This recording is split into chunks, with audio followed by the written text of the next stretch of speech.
Hello,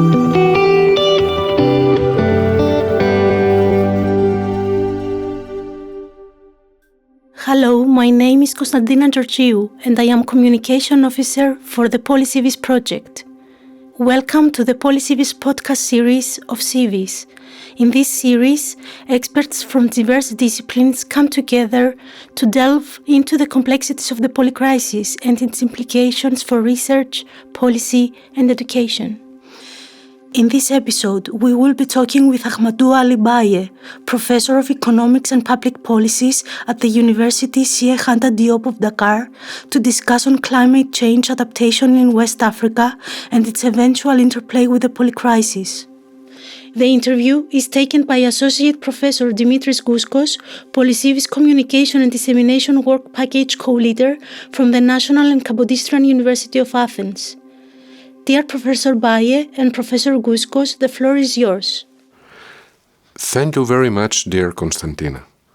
Dear Professor Mbaye, it is a pleasure to having you with us for this podcast. As an opening question, please let me ask, could you first of all elaborate more on what the idea of climate change adaptation is and how it may compare to other types of responses to climate change? Thank you very much, Dr. Gouscos, for having me here. The topic of polycrisis is a very hot topic right now, and we have several definitions of the topic. I just wanted to make sure some important dimensions of the topic are clearly spelled out. Behind the topic of polycrisis, we have some challenges which shouldn't be considered on their own, but looking at their combined effect at local level and at global level, and looking at their magnitudes, the magnitude of the effects, I mean. And you were talking about climate change. Climate change is a very important dimension of polycrisis, but we have many other dimensions. What we are seeing as geopolitical tensions are part of the polycrisis. What we are seeing as macroeconomic imbalances everywhere, in particular inflation, which is affecting many countries, developed as well as developing countries, is also a dimension. What we see as youth unemployment, which is playing out differently in developing countries than in developed countries. Also, this is an important dimension. We have many dimensions. We have because systemic crisis. Democracy is in crisis everywhere in the global north and in the global south. So this also is an important dimension. So all these dimensions should be considered together because they are not independent from each other. They're playing out. Sometimes they intertwine it. So we have to look at the root causes and address them at local level and at global level. Now you have talked about climate adaptation. Climate adaptation is a dimension of climate policy. When we talk about climate policy, we have two main dimensions.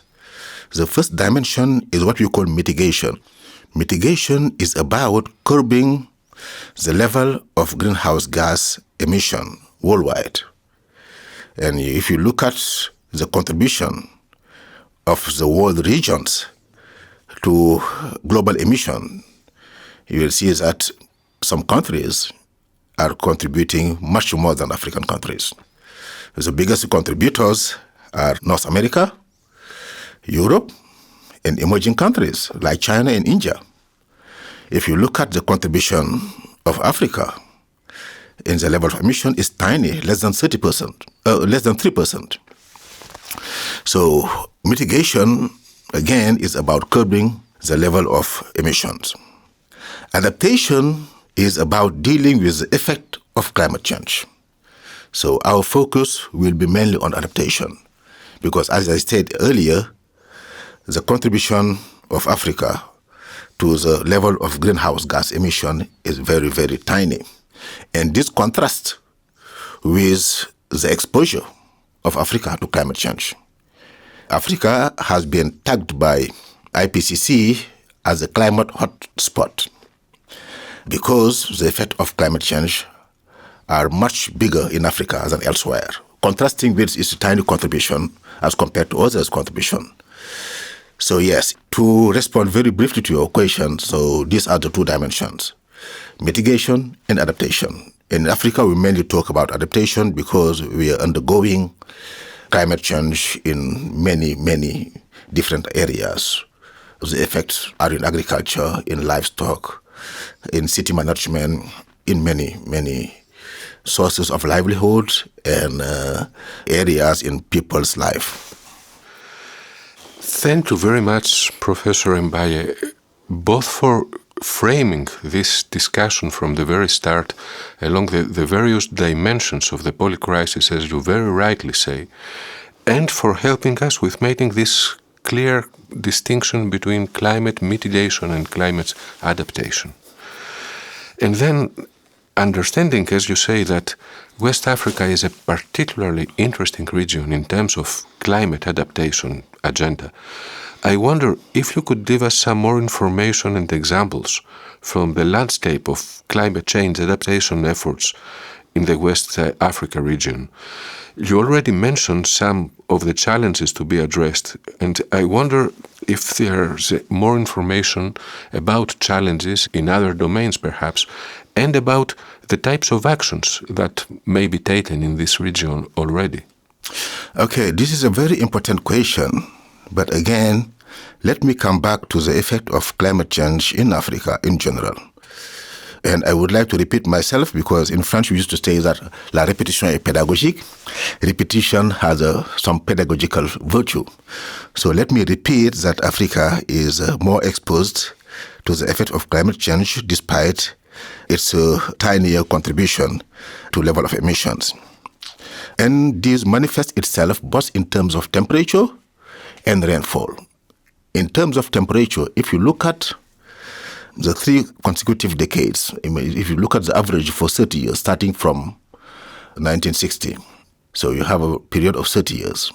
And if you take the average of temperature in Africa, it used to be 0.2 degrees.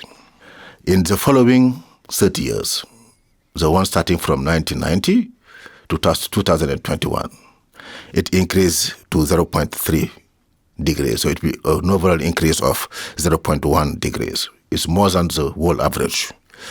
And estimations of people who are exposed to the effect of climate change, these estimates are really daunting because people who are exposed to the effect of climate change are estimated to be at around 10 million.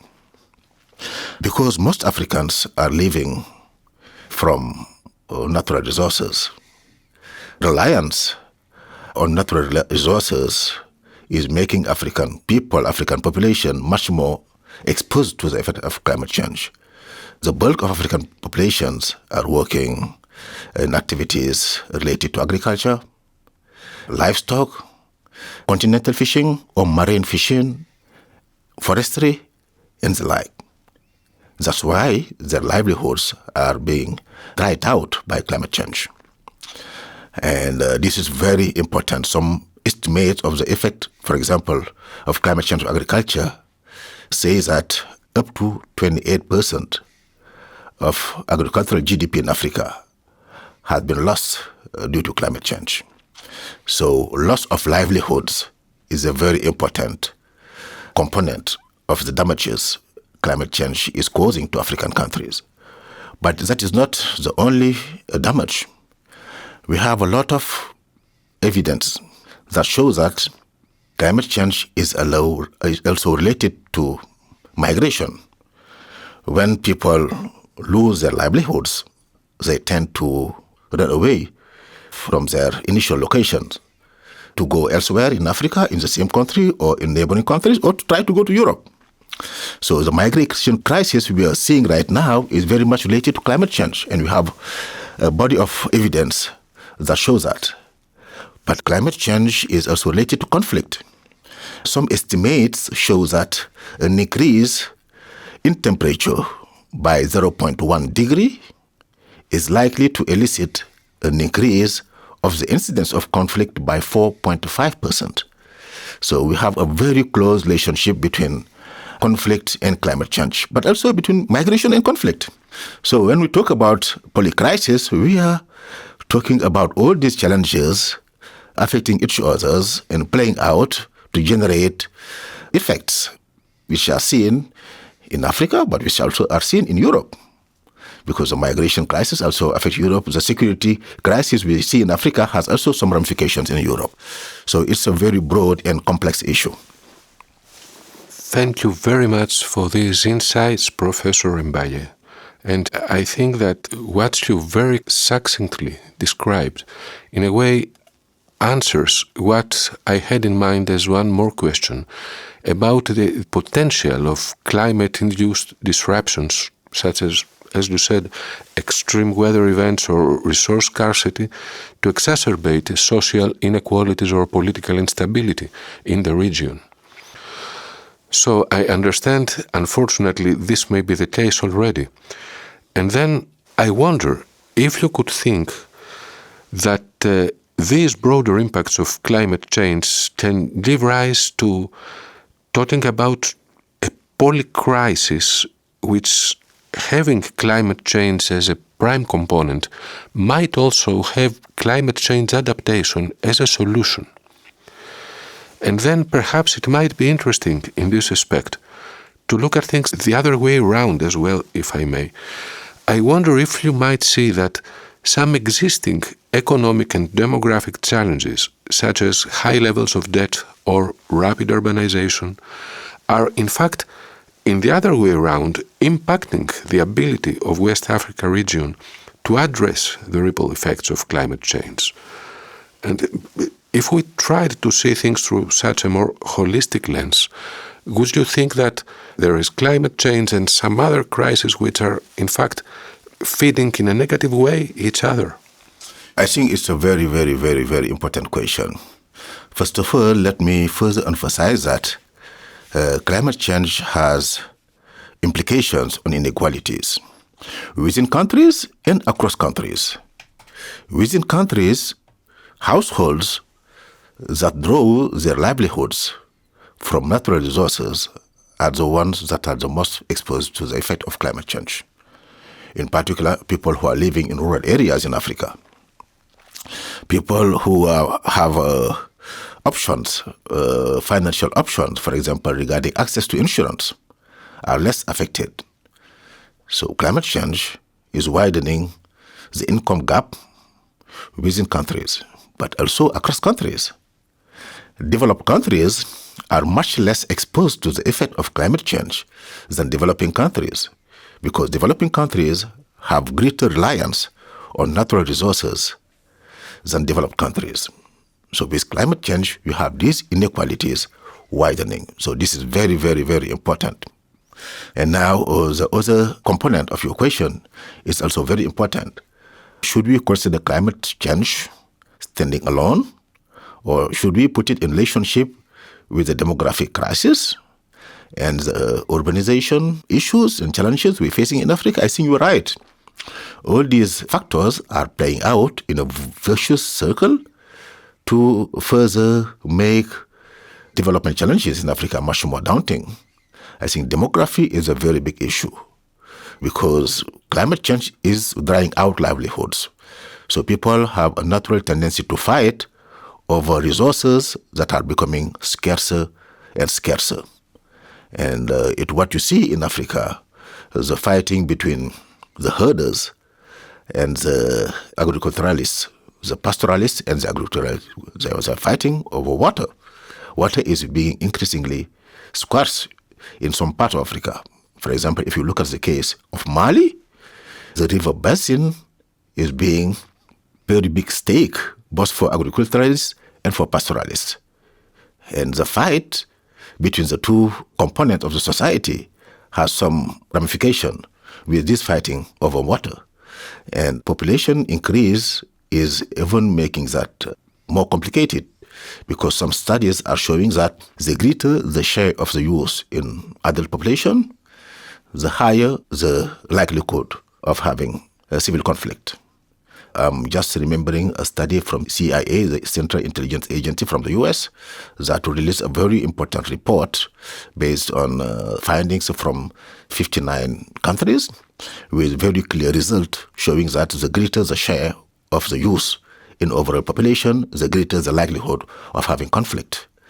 And the higher level of education of the youth, the greater this risk is compounded.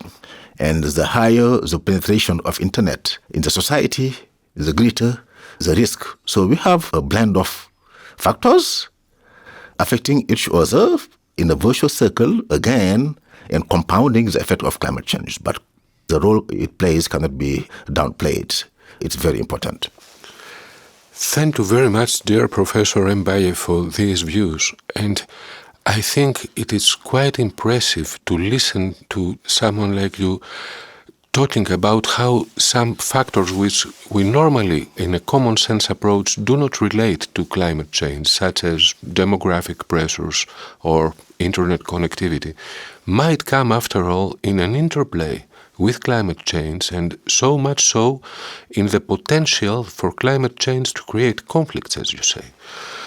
I wonder in this respect if it is meaningful to try to introduce one more aspect in our discussion, and I think you have touched upon this already. Although the focus of our podcast is on West Africa, how would you feel that what happens in this region might compare to what happens in the rest of Africa, in Europe, in terms of climate change adaptation and related crises? I wonder, so to say, if we might come to a conclusion at some point that what is currently happening in West Africa might unfortunately be some image from the future for what might be a daunting future for the rest of the world. Yeah, I think this is a very important question. First of all, the effect of climate change on developed countries are very different from what they are in developing countries, because developed countries have greater options to mitigate the effect of climate change than developing countries. In Europe, for example, you are much less reliant on natural resources, and you have some financial products like insurance, which are critical in adapting to climate change. But if you compare West Africa to other regions in Africa and in the developing world, it's quite similar, with some variations, of course. There are some developing countries which are adapting to climate change much better than the average African countries. But you have some developing countries we face much more daunting challenges. For example, look at island countries. They could disappear if climate change continues. If the temperature continues to rise at the pace it is rising, some island will completely disappear. So for the case of this island, it's much more serious, it's much more fierce. So yeah, but definitely for developed countries, the options are bigger. But it doesn't mean that they are not exposed to climate change. You can see all the fires you are seeing in Greece, in Canada, and the like. You can see all the flooding you are seeing. So these extreme events are also related to climate change.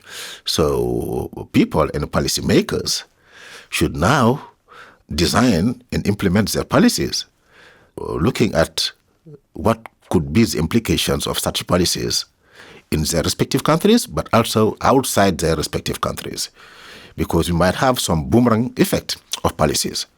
Again, as I mentioned to you, this migration crisis is related to climate change. So if you're designing migration policies looking only inside your borders, you might be misled, because your policies might be affecting people, and these people are coming back to you. So we need to be much more holistic when designing national policies. Thank you very much, Professor Mbaye, for these dimensions that you're bringing into this discussion and these insights about relations between them. I'm really enjoying our dialogue, to tell you the truth, and I think our audience will do the same. Then, reaching out to the final part of this podcast, let me ask one more question, which I think follows in a way from what you have mentioned already.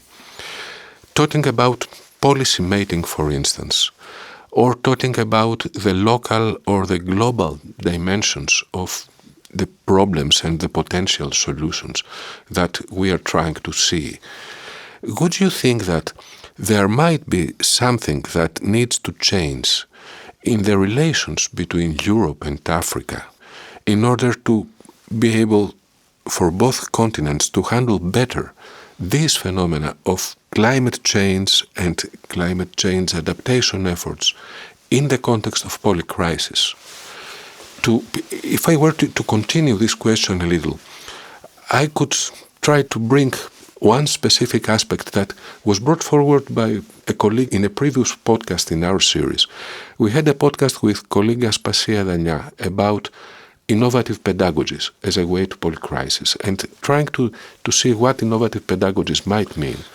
Professor Danya brought forward the aspect of cultural humility as a prerequisite to being able to better understand each other.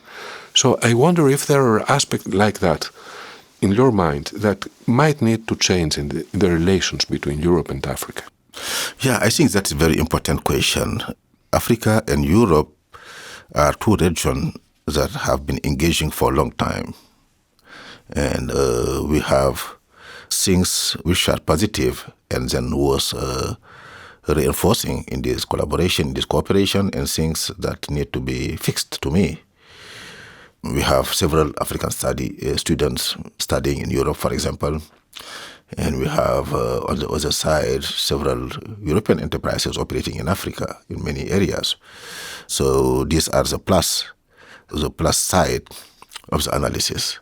The minus side of the analysis is also worth looking. We have several issues that might be done differently in the relationship between Europe and Africa. For example, as I said earlier, all these policies on migration need to be redesigned, because as long as you will have all the crises happening in Africa and playing out in a very serious way, it will be an utopia to think that will just bring walls to isolate yourself from migration. People will take boats, die in the ocean, but some will eventually reach Europe. So I think these might need to be revisited to see what is the best way to deal with this migration crisis. We understand that Europe cannot be completely open to all people who want to come to Europe for different reasons. Some of these reasons are economic, relate to the economy of their country. Some other reasons relate to politics. People sometimes are coming to Europe to look for greater freedom and the like. Yeah, we need to work with origin countries of migration to see how we can better address this issue at their level. And to me, this is badly lacking. But this is not only true for Europe, it's also true for all developed countries. Everyone is talking about adaptation, everyone is talking about funding adaptation, but people are doing very, very, very, very, very little in this regard. For example, developed countries took the commitment to finance adaptation at the amount of 100 billion per year. Estimates that have been made about funds that went to adaptation are as tiny as 4.4 billion. The cumulative financing of adaptation is very, very, very tiny. And if you look at the initial endowment of the Loss and Damage Fund, which was set up in the last COP, which took place in Dubai, I think, it's only 700 million of US dollar. It's tiny. Only in Africa's coastal zones, the required investment to address sea level rise, only sea level rise, I'm not talking about agriculture, but only sea level rise, the estimated investment is as high as 300 billion. And then we are talking about 700 million. It's really, really, really very small. So financial adaptation is important because African countries and developing countries in general were already facing serious challenges to deal with their development agenda. And climate change is coming to make these challenges even deeper, even more serious and severe. And climate change is mostly the fact of developed countries. So to me, we have this problem to address. We have to put more money in adaptation funds. But the other thing we need to do is we need to channel this money out of the usual pipeline as aid, as development aid, because you have a lot of conditionality on development aid in general. To me, adaptation funds should use different pipeline than general development aid. So we have a lot of problems to solve. Some problems are related to investment, some problems are related to education, some problems are related to human rights, democracy, and the right. Yeah, and I think these issues should be addressed at global level because they are no longer national issues. They have become global issues, and they are threatening the world system. I think the world system right now is at very high risk unless people realize that it's time to coordinate policies across countries to make sure global challenges are properly addressed. Thank you very much again, Professor Mbaye, for this very enlightening discussion, which we have much appreciated. Let us look forward to any opportunities for continuing this discussion in the future. Thank you again. Absolutely, it will be my pleasure. Thank you for inviting me. Thank you for listening to the PolyCIVIS podcast series. This podcast has been brought to you by the PolyCIVIS Jean Monnet Policy Network on confronting the polycrisis in Europe and Africa through research, policy and education, with the support of the CIVIS University Alliance. Please check us out at civis.eu/polycivis and do not forget to subscribe to our newsletter and follow us on social media. This podcast was recorded at the media studios of the Paris Lodron University of Salzburg.